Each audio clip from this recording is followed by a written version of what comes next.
दूसरा विवाह हुआ जाम्बवती से। जाम्बवती भालू की पुत्री, कैसी होगी? भालू की जैसी होगी ना। तो जाम्बवती से विवाह हुआ। जाम्बवती से विवाह भगवान का क्यों हुआ, कारण क्या है? द्वारिका में ही एक राजा था जिसका नाम था सत्राजित।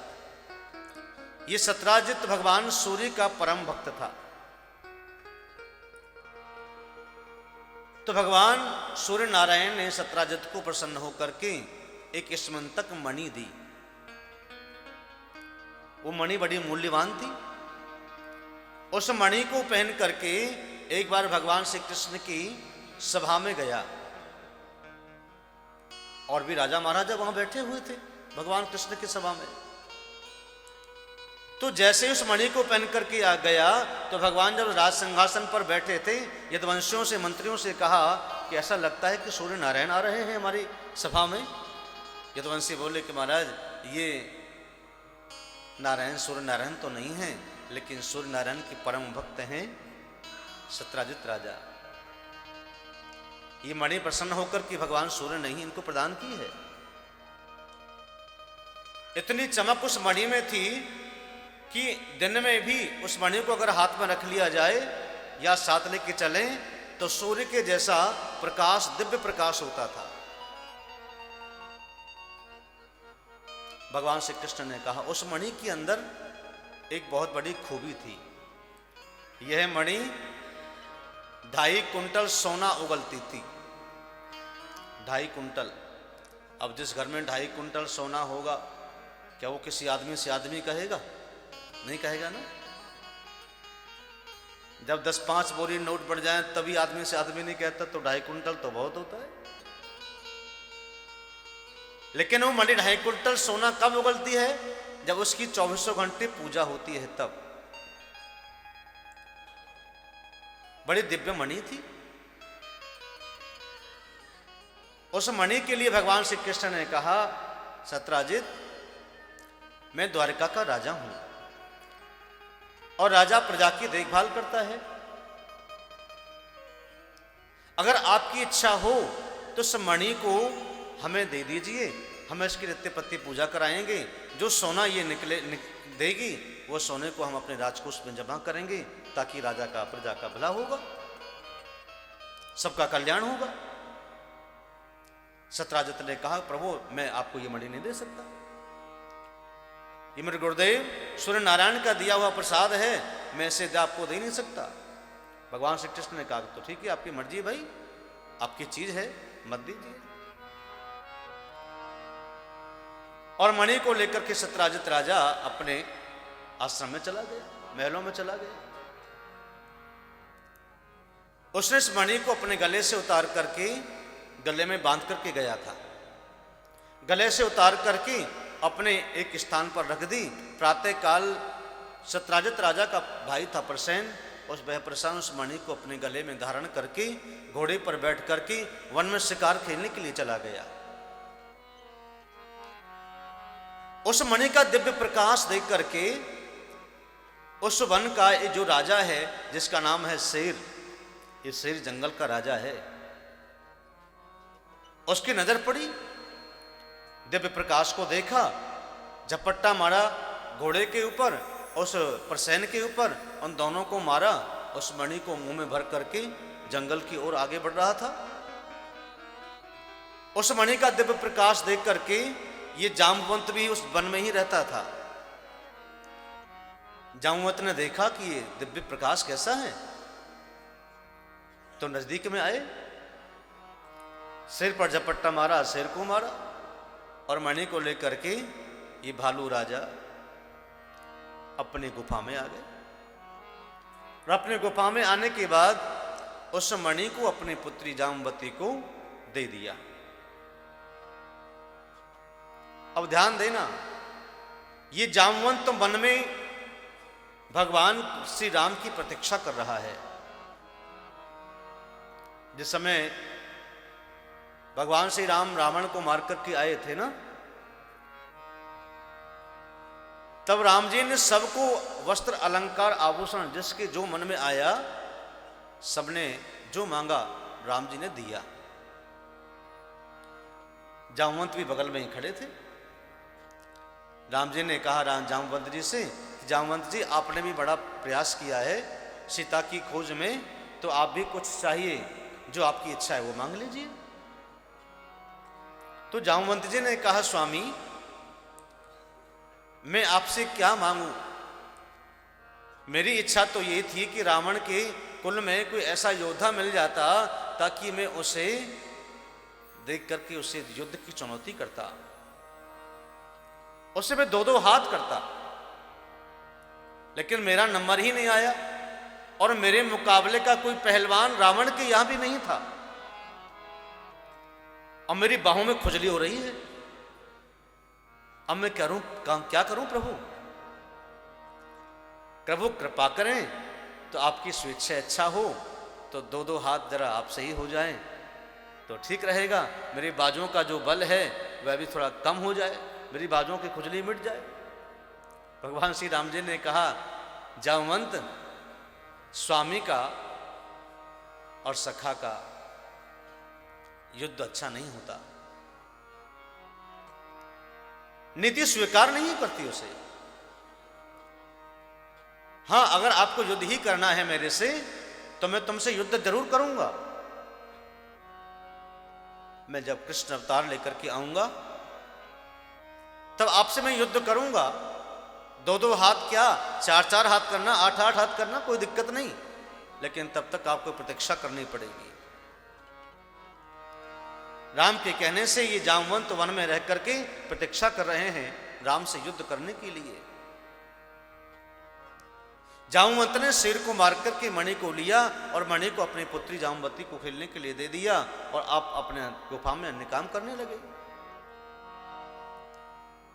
द्वारका में जब हल्ला हो गया मणि नहीं मिली, सत्यराजित ने भगवान श्री कृष्ण के ऊपर झूठा कलंक लगा दिया कि हो ना हो ये श्री कृष्ण ने ही मेरी मणि को चुरवा लिया। अब बात फैलते फैलते यदुवंशियों के द्वारा, मंत्रियों के द्वारा भगवान कृष्ण के पास में आ गई। भगवान ने कहा भाई मुझे झूठा कलंक क्यों लगाया जा रहा है? मैंने मणि को सिर्फ देखा तो था और प्रजा के भले के लिए याचना तो मैंने करी, लेकिन झूठा कलंक मणि का लगा रहे हैं, ये तो ठीक नहीं है।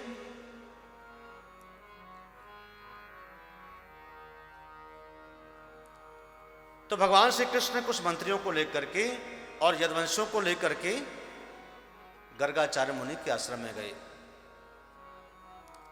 वहां कहने लगे गुरुदेव मेरे ऊपर आज ये झूठा कलंक कैसे लग गया, क्या कारण हुआ, मैं कुछ समझ नहीं पाया। गर्गाचार्य मुनि ने ध्यान लगा करके देखा कि भगवान श्री कृष्ण ने भादों की शुक्ल पक्ष की चतुर्थी का गलती से दर्शन कर लिया। उसका नाम होता है कलंक चतुर्थी। और ये सत्य है, अगर कोई कलंक चतुर्थी का दर्शन कर लेगा तो झूठा मिथ्या दोष लग जाएगा। उस दोष को मिटाने का साधन क्या? भगवान की यही कथा, भगवान की यही कथा करने से, सुनने से झूठा कलंक मिथ्यारोपण दूर होता है। तो भगवान श्री कृष्ण कहने लगे गर्गाचार्य मुनि से, तो प्रभु गुरुदेव मैं करूं क्या? बोले कि आप कुछ प्रयास करो, प्रयास करने से ही वह मणि मिल जाएगी, आपका झूठा कलंक मिट जाएगा। अब देवी भागवत में तो ये लिखा है कि वसुदेव नारद जी के पास में गए कि मेरा बेटा मणि लेने के लिए चला गया है, अब तक आया नहीं है, तो उसके लिए क्या करें? तो नारद जी ने वसुदेव जी को भगवती पराम्बा दुर्गा जी का नवापरायण नवरात्रों में देवी का अनुष्ठान करने के लिए गया। कहा भगवती पराम्बा की कृपा से भगवान श्री कृष्ण लौट करके द्वारिका में आए। देवी भागवत के अनुसार भागवत के अनुसार भगवान श्री कृष्ण यदुवंशियों को साथ में लेकर के वन में गए। घूमते घूमते घूमते घूमते देखा तो घोड़ा और वो प्रसेन जो सत्राजित राजा का भाई था वो दोनों मरे पड़े हैं। जहां घोड़ा और वो राजा मरे पड़े थे उनके ही आगे चिन्ह देखे कि वहां से चिन्ह शेर के पैर के चिन्ह हैं। उन चिन्हों को देखते देखते देखते आगे जब पहुंचे तो वहां एक जगह शेर मरा पड़ा है। जहां शेर मरा पड़ा था वहां से जब आगे चिन्हों को देखा कि वहीं तो भालू के पैर हैं, जामवंत के पैर हैं। उन पैरों के चिन्हों को देखते देखते देखते वहीं पहुंच गए जहां जामवंत की गुफा थी। द्वार पर खड़े हो गए। यदुवंशों से भगवान श्री कृष्ण ने कहा कि आप द्वार पर ही खड़े हो जाइए, मैं अंदर गुफा में जाकर के देखता हूं कि यहां कौन रहता है, मणि यही होगी। जब गए तो वो मणि से जामवती ही खेल रही थी, जैसे एक बच्चा खेलता है, बॉल से खेलता है, वैसे फेंक फेंक करके ऐसे खेल रही थी। तो भगवान ने जाकर उस मणि को हाथ में ले लिया। अब जामवती चिल्लाने लगी, रोने लगी। रोने की आवाज सुन करके भालू जी महाराज आए बाहर निकल करके, जामवंत जी। जामवंत जी ने कहा तुम कौन हो और मेरी कुटिया में मेरी बिना आज्ञा के आपने प्रवेश कैसे किया? आओ मेरे से युद्ध करो, मैं बिना युद्ध के तुमको जाने नहीं दूंगा। तो भगवान श्री कृष्ण ने 18 दिन तक लगातार रात और दिन जामवंत के साथ में युद्ध किया। जब जामवंत की नस नस ढीली हो गई तब कहा कि प्रभु अब मैं समझ गया, इतना बल तो मेरे राघव में ही हो सकता है, किसी और में नहीं हो सकता। तब भगवान श्री कृष्ण ने राम रूप में ही दर्शन दिया जामवंत को, और जामवंत जी बहुत प्रसन्न हुए और कहा प्रभु मुझे तो बस यही प्रतीक्षा थी, मेरी आखिरी जो ख्वाहिश थी, इच्छा थी, वो आज पूरी हो गई है। प्रभु आप मेरे ऊपर कृपा करें और ये मणि भी आप ले जाइए और मणि के साथ में मेरी पुत्री को भी आप ले जाइए। अब मेरा जीवन धन्य बन गया, अब मुझे कुछ नहीं चाहिए। भगवान श्री कृष्ण ने लेकर के आए मणि को और जामवती को। जामवती के साथ में पहले विवाह किया, उसके बाद में मणि ले जाकर के सत्राजित राजा को दी। सत्राजित राजा देख करके मणि को बड़ा लज्जित हुआ और कहा प्रभु मुझे क्षमा कर दीजिए, मैंने आपको झूठा कलंक लगाया है। झूठा कलंक व्यक्ति के भ्रम से लगता है। अगर आपके मन में भ्रम है तो कलंकित हो सकते हैं, क्योंकि भ्रम कभी अकलंकित नहीं करता, वो कलंकित करता है। सत्राजित ने कहा प्रभु मुझे क्षमा कर दीजिए, मैंने आपके ऊपर दोषा रोपण लगाया, कलंक लगा दिया झूठा, कि प्रभु इस मणि को भी आप ले जाइए और मेरी पुत्री है जिसका नाम है सत्यभामा, इसे भी आप ले जाइए और मेरा भी उद्धार हो जाए। सब्सक्राइब करें रामकृष्ण शास्त्री जी के YouTube चैनल को और हमारे वीडियोस को सबसे पहले देखने के लिए बेल आइकन को दबाना न भूलें।